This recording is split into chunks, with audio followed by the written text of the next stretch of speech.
Era una mañana cualquiera en Valle Escondido, un pequeño poblado perdido entre las colinas secas del interior de Oaxaca, donde la vida parecía moverse con la lentitud de un suspiro y la fe caminaba sin prisa, como quien no teme llegar tarde. El canto de los gallos había resonado temprano, pero en el aire flotaba algo distinto. Demasiado silencio, demasiada calma. Doña Rosario, mujer de manos curtidas y corazón firme, empujó la puerta de su casita de adobe esperando ver, como cada día, a su nieto Emiliano correteando con una ramita en la mano o repartiendo granos a las gallinas. Pero esa mañana la silla de madera estaba vacía, la cama intacta, la mochila escolar aún colgada en su sitio y un aroma tenue a pan recién horneado impregnaba la cocina, aunque no había brasas encendidas en el fogón. Con el alma encogida, Rosario caminó hasta la iglesia del pueblo, aquel lugar donde las oraciones quedaban suspendidas en el techo, como luciérnagas que nunca caen. Y allí, frente a la imagen de la Virgen de los Remedios, encontró algo que le heló la sangre. Medio bolillo envuelto con cuidado y, sobre él, el rosario celeste de Emiliano, junto a una vela encendida que nadie recordaba haber colocado. Del niño, ni un solo rastro. Antes de que llegara el mediodía, todo Valle Escondido se había detenido. Hombres, mujeres y ancianos recorrían los matorrales, los arroyos y los senderos de tierra buscando alguna señal. Nadie lo había visto salir. Nadie escuchó sus pasos. Solo quedaban el pan y la Virgen.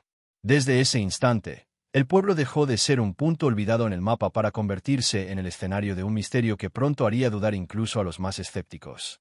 Emiliano tenía apenas 10 años, pero en sus ojos oscuros habitaba una paciencia que parecía de adulto. Era delgado como una vara de frijol, con la piel tostada por el sol y una sonrisa que brillaba incluso en los días sin comida. Vivía con su abuela en una casa humilde de techo de lámina y paredes agrietadas. Sus padres habían partido hacia el norte en busca de trabajo y jamás regresaron. Él, sin embargo, no derramaba lágrimas por ellos. Decía que Dios les había trazado otro camino y que su misión era cuidar de su abuela y de los santos del pueblo. Cada mañana, antes de llegar a la escuelita rural, Emiliano se acercaba a la iglesia. No siempre entraba, pero se asomaba por la puerta entreabierta, saludaba a la Virgen con la mano y decía: «Ya vine, madrecita. Hoy sí me porté bien». Nadie le había enseñado ese hábito. Era suyo, nacido de su propia alma. Rosario le contaba historias de santos y de cómo la Virgen protegía a los más pequeños y humildes. Él escuchaba fascinado, con los ojos brillando como quien oye hablar de un mundo invisible. A veces, cuando había un poco de pan o fruta de sobra, Emiliano tomaba un pedazo y lo dejaba en silencio a los pies del altar. «Ella también tiene hambre», murmuraba. Algunos vecinos sonreían con ternura. Otros lo miraban extrañados, pero todos coincidían en lo mismo. Ese niño tenía algo distinto, una fe que no parecía de este mundo. Le encantaba recoger flores silvestres del monte y ponerlas en una latita frente a la Virgen. Nunca pedía juguetes ni dulces. Sus peticiones eran siempre las mismas: que su abuela no enfermara, que la lluvia llegara a tiempo para las siembras y que la Virgen lo escuchara, aunque fuera en voz bajita. Un día, Rosario le preguntó qué le pediría a Dios si pudiera hablar con él cara a cara. Emiliano, sin pensarlo, respondió: «Que nadie pase hambre. Ni los niños, ni los viejitos, ni la Virgencita». No tenía nada material, ni zapatos nuevos, ni teléfono, ni juguetes. Pero poseía algo que el mundo moderno había olvidado: la certeza de que dar es más valioso que acumular. Esa convicción lo llevaría a vivir un suceso que cambiaría para siempre a Valle Escondido. En el pueblo la vida no era fácil. El agua llegaba solo un par de veces por semana, la tierra era dura y las oportunidades escasas. Los hombres que podían se marchaban a la ciudad o cruzaban la frontera. Rosario sobrevivía vendiendo manojos de cilantro y hierbabuena que cultivaba en un rincón de tierra junto a la casa. A veces hacía tortillas para vecinos ancianos que ya no podían amasar. No era mucho, pero con eso y una pensión mínima lograba mantener algo de comida en la mesa. Emiliano ayudaba en todo. Llenaba cubetas de agua para las plantas, barría el patio y acompañaba a su abuela al mercado con una gorra gastada en la cabeza y un morral al hombro. Siempre tenía los ojos atentos por si encontraba algo que aún pudiera servir: una tapa de plástico que él convertía en plato bendito para las ofrendas o una flor marchita que revivía en agua con azúcar. La escuela quedaba a media hora de camino, entre piedras y polvo, pero él iba contento. Sus cuadernos estaban desgastados, pero escribía con cuidado. Los maestros lo apreciaban. Era curioso y respetuoso, y cuando hablaban de religión, él levantaba la mano con entusiasmo. Mi abuela dice que la Virgen siempre escucha cuando uno habla con amor, decía, desarmando a todos con su fe. A veces no había suficiente para desayunar. Entonces Rosario partía un bolillo, le daba la mitad a Emiliano y se quedaba con un té.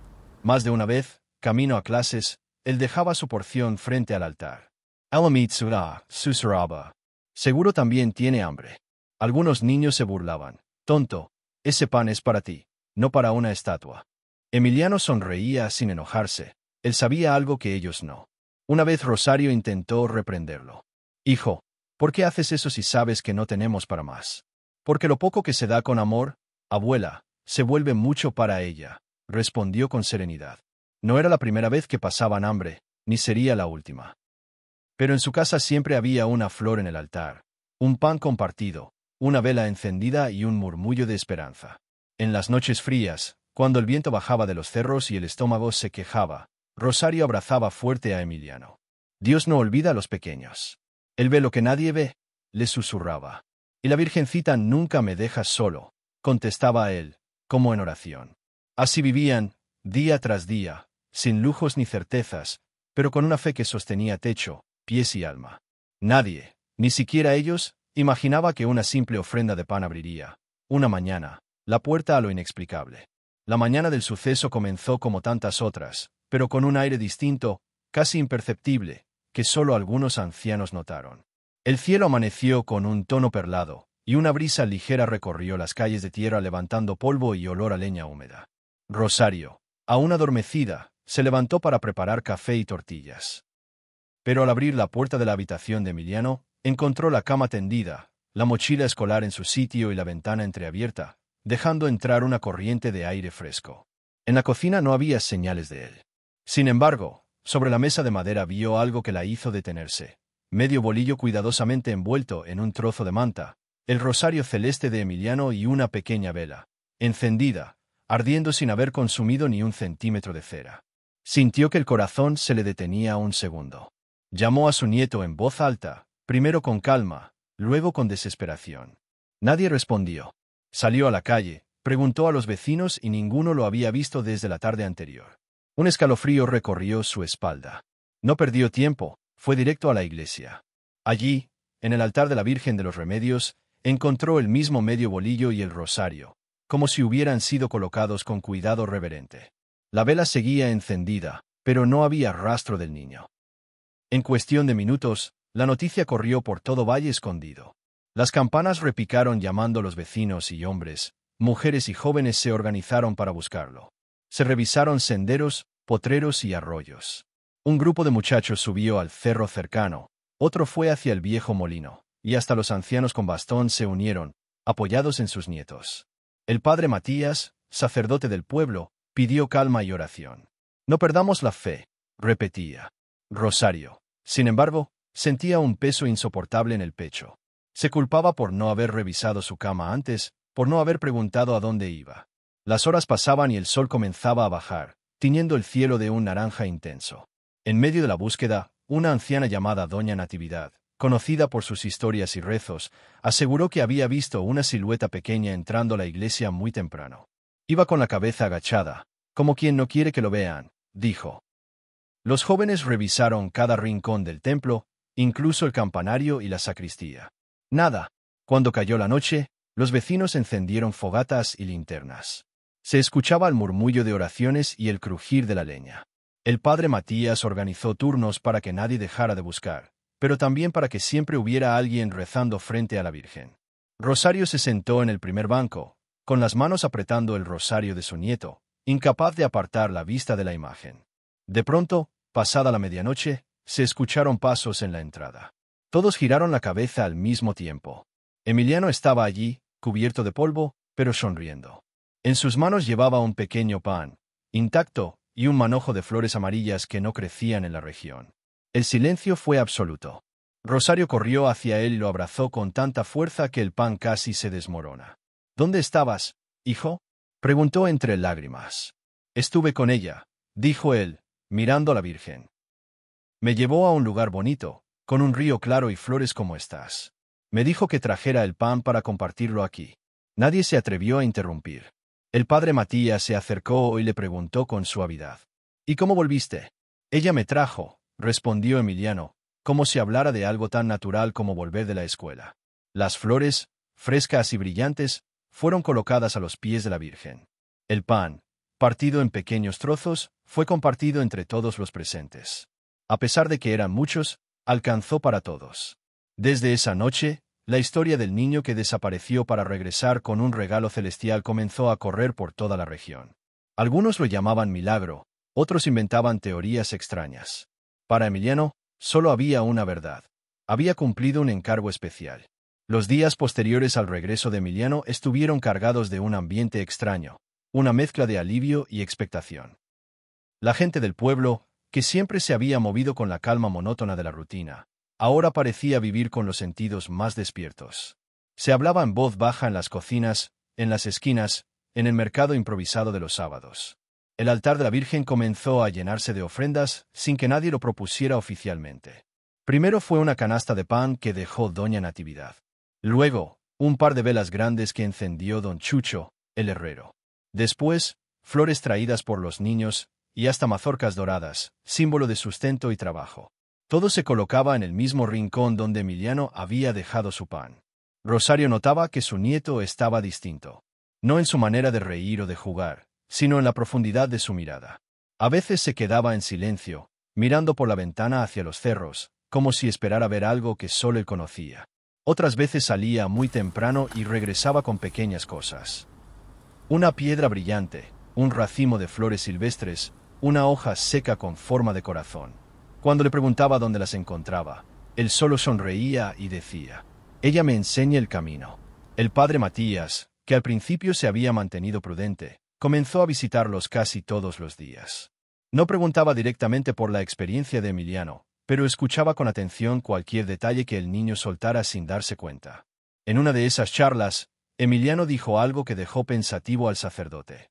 Me dijo que el pan es como la fe: si lo guardas, se pone duro; si lo compartes, siempre hay más. Esa frase, repetida luego por el padre en la misa dominical, caló hondo en la comunidad. No era raro que en las casas comenzaran a repartirse alimentos entre vecinos sin esperar nada a cambio. El concepto de guardar por si acaso empezó a ceder ante el impulso de dar ahora, porque alguien lo necesita. Una tarde, Emiliano pidió a su abuela que lo llevara de nuevo a la iglesia. Llevaba en las manos una pequeña bolsa de manta con pan que Rosario había horneado. Al llegar, colocó un trozo a los pies de la Virgen y con voz baja pero firme, dijo: «Este es para los que están solos hoy». No había nadie más en la iglesia, pero Rosario sintió que sus palabras no se perdieron en el aire. Una sensación de calor, como si un rayo de sol suave atravesara el techo, iluminó por un momento el altar. A partir de ese día, comenzaron a suceder cosas pequeñas, pero significativas. Una familia que había perdido su cosecha recibió alimentos anónimos en la puerta. Un anciano enfermo, que no podía caminar hasta el mercado, empezó a encontrar pan fresco cada mañana colgado de su ventana. Y aunque nadie lo decía abiertamente, todos sospechaban que de alguna forma Emiliano estaba detrás de aquello. Rosario no sabía cómo reaccionar.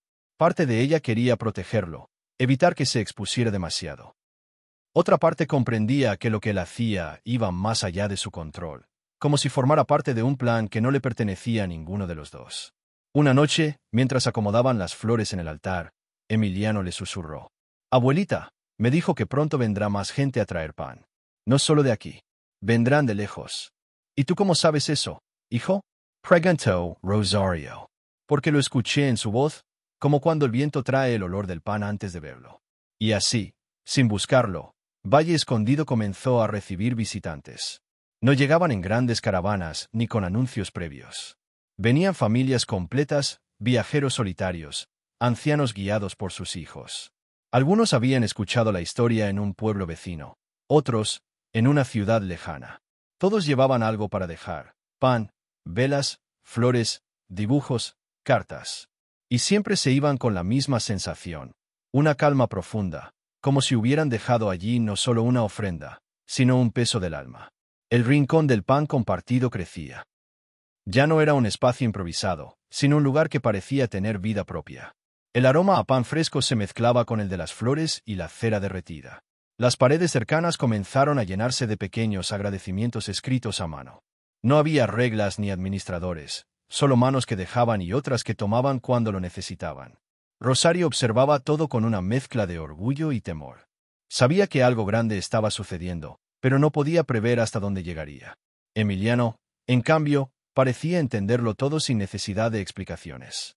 Una tarde, al caer el sol, el niño se sentó en el atrio de la iglesia mirando cómo el cielo se encendía de tonos dorados y rojizos. A su lado, el padre Matías le preguntó: ¿Tú crees que esto es un milagro, hijo? No sé, padre, respondió Emiliano, sin apartar la vista del horizonte. Pero sí sé que cuando uno da lo poco que tiene, ella sonríe. Y cuando ella sonríe, todo parece más fácil. El sacerdote no respondió. Solo puso una mano sobre su hombro, comprendiendo que, tal vez, aquel niño estaba enseñándole más de lo que él podía enseñarle. El día después del regreso de Tadeo amaneció distinto, en Agua Escondida. No era que el sol brillara más, ni que el aire tuviera un aroma nuevo, pero algo en el ambiente había cambiado. La gente caminaba más despacio, como si no quisiera romper con el silencio suave que había quedado flotando desde la noche anterior. Incluso los gallos parecían cantar con menos estridencia, como si respetaran el misterio que había visitado el pueblo. Doña Carmen despertó antes de que cantara el primer gallo. No había dormido mucho, y sin embargo no sentía cansancio. Tadeo dormía en su cama, profundamente, con el rosario azul enredado entre sus dedos. Ella lo observaba con un cariño que le apretaba el pecho. No podía dejar de pensar en esas palabras que él le había susurrado: ella me cuidó. Cada vez que las recordaba, un escalofrío suave le recorría la espalda. Mientras ponía a calentar un poco de café de olla en el fogón, doña Carmen se sorprendió tarareando una melodía que solía cantar cuando Tadeo era más pequeño. No lo había hecho en años. Miró hacia la ventana y vio como un par de palomas blancas, que nunca antes había visto juntas, se posaban en el alero de la casa. Una de ellas ladeó la cabeza como si la estuviera mirando directamente, y luego ambas alzaron vuelo hacia la iglesia. La noticia del regreso de Tadeo se había extendido más allá de los límites del pueblo. Antes de que el sol alcanzara la mitad del cielo, comenzaron a llegar visitantes de comunidades cercanas. Venían caminando, a caballo o en camionetas viejas, con curiosidad y reverencia. Algunos traían flores, otros velas, y no faltaban quienes cargaban un pedacito de pan envuelto en servilletas bordadas. La iglesia se llenó pronto. No había misa programada, pero el padre Benito decidió oficiar una oración especial. El altar estaba adornado con más flores de las que jamás había recibido. Entre todas, destacaba una pequeña lata oxidada con flores silvestres, la misma que Tadeo usaba para sus ofrendas a la Virgen. El niño, vestido con una camisa limpia que le quedaba un poco grande, se sentó junto a su abuela en la primera banca.